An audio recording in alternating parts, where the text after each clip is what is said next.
whether fear can confuse our thinking, but curiosity can help us see things more clearly and find the truth.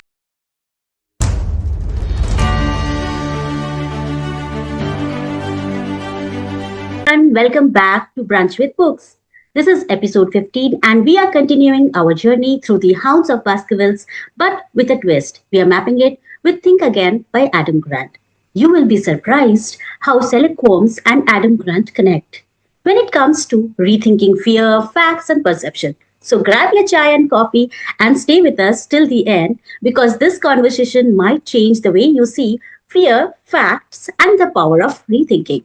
So, with this, we would like to continue with the story of Hounds of Baskervilles. Over to you, Dr. Geeta. Hi, everyone. Welcome back to this week's edition of BWB. So, we are continuing our journey into the mystery of the Hound of Baskervilles, a timeless detective novel that reminds us how fear and motive come together in unexpected ways.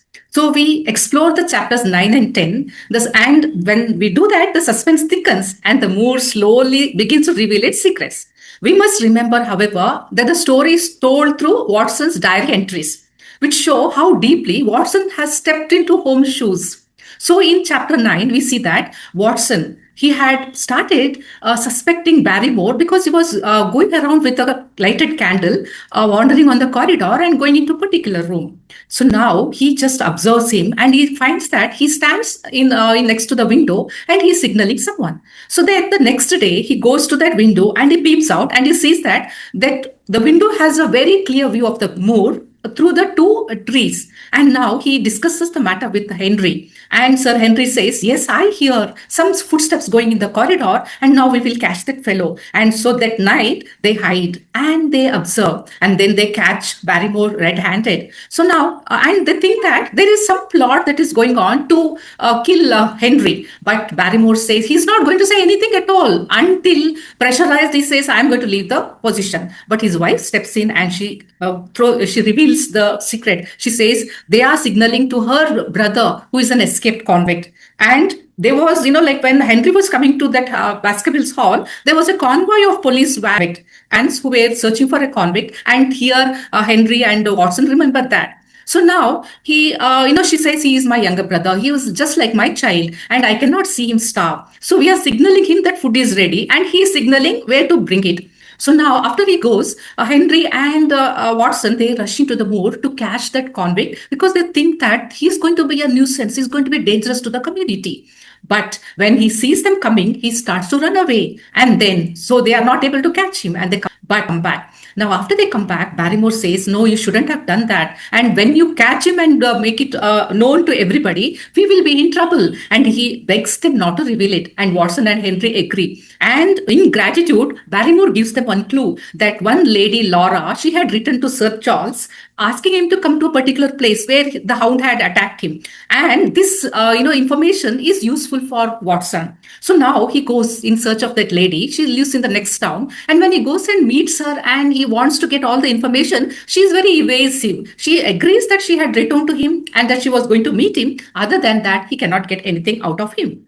And one more thing is that her father, he always is watching through a telescope. He's watching the moors and he says that there is a person hiding in the moors and there is a young boy who is taking, provisions for him. And Watson now, he makes sure he wants to go in search of that person and find out whether he could be the person who is waiting to kill Henry. So that is what we see here. And it makes me really think that fear often multiplies in silence and secrecy. So Watson's mind begins to imagine the worst in isolation and confusion that can make even a logical man question the reality. And yet he does not give in. Instead of accepting rumors or relying on fear, he tries to piece together evidence with quiet courage. So I was thinking whether fear can confuse our thinking, but curiosity can help us see things more clearly and find the truth. So what are your reflections on this, Dr. Siddharth?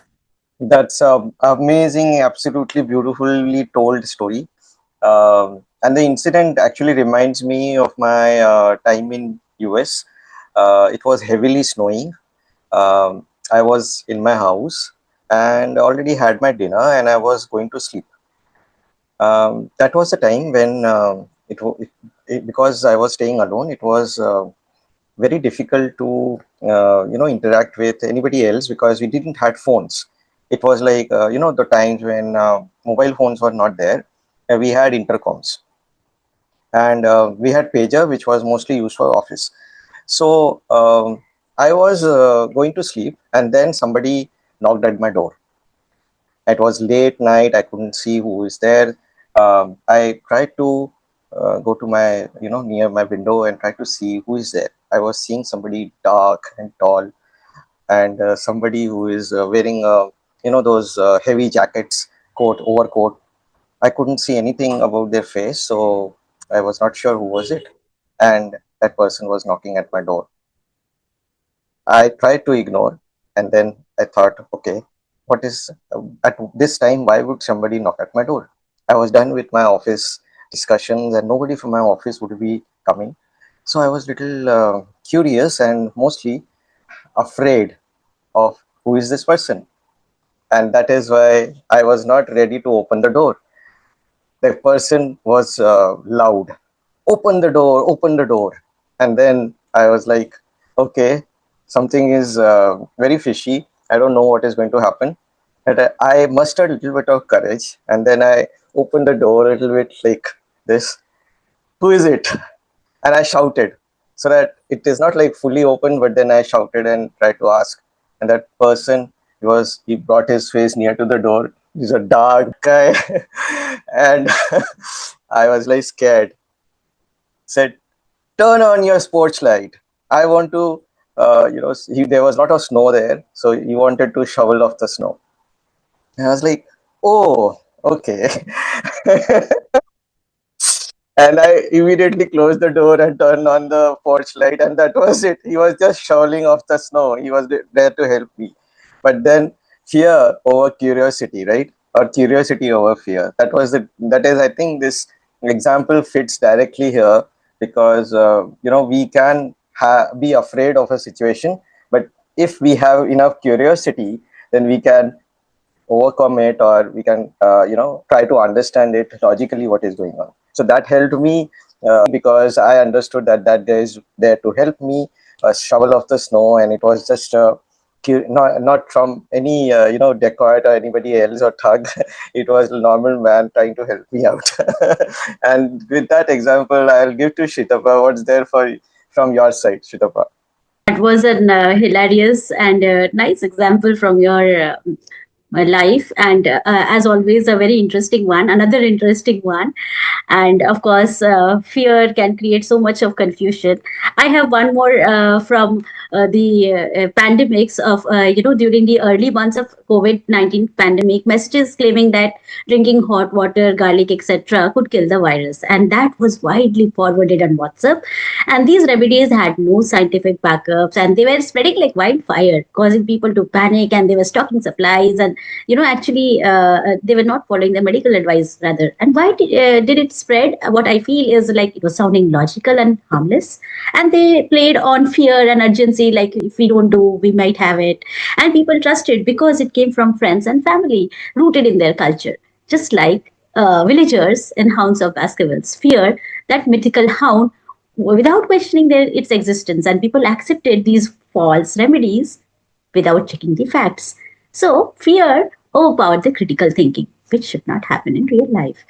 You have been enjoying the series so far. Don't forget to like, share, and subscribe. This, I now want to continue with what Adam Grant says in the book Think Again. So, you, Sujata, please continue. What is the insight from that book? Thank you, Shrithapa. Oh, the example which you gave, it's what Adam Grant gives is also something very, very similar. Like in chapter 5, he also says that fear doesn't spread because it's logic. It spreads because it's emotional. He shares the example of vaccine whisperers, of the vaccine hesitancy. Like people weren't convinced by data, but by stories, rumors, and repetition. So these vaccine whisperers, they knew better than to argue with people. They listened, why they were hesitating. They asked questions, built trust, helping people to rethink fear gently. So what's Grant's point? He says fear is contagious, but curiosity is the antidote. Now let's walk with Holmes to the foggy moors in chapters 9 and 10. Fear is practically a character of its own. So much has gone before. And then the caretaker, Barrymore, is caught signaling with a candle out of the window for food. Watson, full of suspicion, imagines something sinister. Nobody is asking questions. Nobody is calm, nobody is checking facts, but fear. Fear is running all around Baskerville. Only Holmes stays cool. He doesn't feed the panic, he watches, he questions, and he waits. So if Holmes were a whisperer in Baskerville, he would shout, "There's no hound." He would quietly say, "Tell me more and show me the footprints." So now with this, let me hand over to Jasveer and let's listen to what she has to add on to it. Thank you. Over to Jasveer. Thank you, Sujata. Yes, fear can be a major factor that can either ruin lives or if people have the logic to overcome their fear and follow their mind. The biggest example is in case of India, the polio vaccine was introduced in India in 1972. And the Indian government uh, started the pulse polio immunization program in 1995. It took 2 decades for the country to become polio free. It was one of the global problems, and it took so many years, 2 decades, to actually convince people to overcome the fear of polio vaccine. So this clearly proves that fear can really ruin lives. I mean, we could have been polio free much earlier if people had the confidence and the eagerness to learn and understand how the vaccine would actually help their children.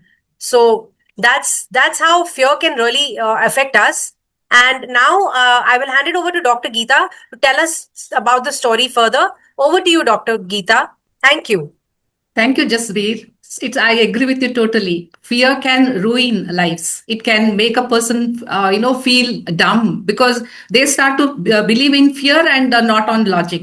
So here also, fear has kept everything hidden, and slowly now the fog over the secrecy is beginning to lift, but only slightly. So what lies beneath is not just a criminal plot, but a web of fear, deception, and fragile trust. So we see that Watson has also come to know that somebody is hiding in the moor.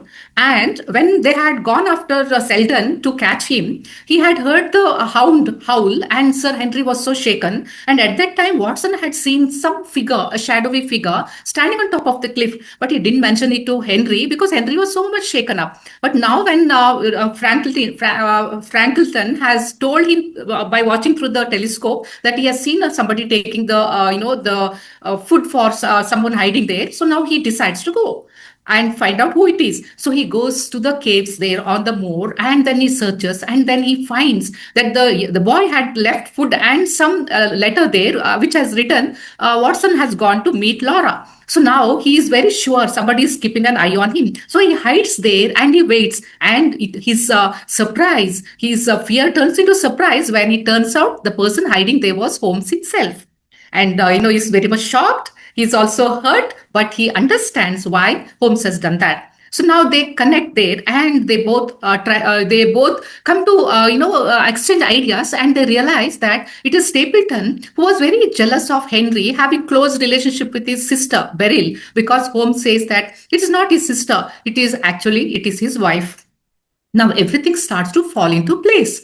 And as they are standing there, suddenly they hear a scream and they realize that something is happening. They rush to see and they find a dead body, and it is having the clothes of Henry. And now they fear that it is Sir Henry himself. But on closer inspection, they find that it is the escaped convict Selden. Now things fall into place, and Holmes says that it is surely Stapleton who is doing all this drama, and he must have mistaken Selden as Henry because he's wearing those clothes, and he has set the hound on him. Now Watson says, can we? Now we will go to the authorities, but Holmes says we don't have all the facts. We have to catch him red-handed. And so they will be waiting for an opportunity. And as they're waiting there, Stapleton also comes there. And he is shocked to know that the person who is dead is not Henry, but Selden. But he tries to compose his features there. And he asks, where is Henry? I told him to come and meet me. And I heard the sound of somebody screaming. And I came to see who is it. And now everything is set. And now they plan. Watson and Holmes plan quietly. So I believe that sometimes even the brightest minds must operate in shadows. So Holmes' secrecy in hiding teaches us that strategy often requires stillness, patience, and calculated silence. And Watson's emotional honesty and his strength in being loyal to Holmes shows his deep bonding and deep curiosity to uncover the truth. So it is a reminder that we need clear thinking, not just feelings when we are trying to find the truth. So what are your reflections on this, Dr. Siddharth? Absolutely. We need clear thinking over clouded judgment always. And that is a strategy always. I get reminded of an incident where it was very dark. I was back from office very late, and I was staying in this rented apartment. And when I entered, something like green eyes were looking at me. They were scary. And it was completely dark. And luckily, the light was off. There was no electricity, and the green eyes were staring at me. I was not sure what was the eyes, but then I thought, okay, it may be something, maybe like a cat or something. But it immediately jumped on me. It was something like those mongoose type of animals found in outside India, and it jumped on me, and it just went out. And it was fear that was, I was like frozen for that moment. I was like frozen. What is going on? And then luckily or unluckily, the light, the electricity was on, and I was looking at everything. The room was okay. But then I realized that one of the windows were open, and I had missed, closing them before I had left. And that is where that, whatever that creature was would have come from. So I became more careful for the rest of the period. But then that was one incident which could have I could have been so frozen and so afraid that I would not have done anything after that. Always keeping on guard. But I became normal. Okay, this can happen to anybody. So that is how I relate to this incident. Because logically, if you think, there would be some reason. If I would have thought about this as superstitious or something, then I would have packed my bags and come back to my country back immediately. But that didn't happen. Okay. So, over to you, Shitapa.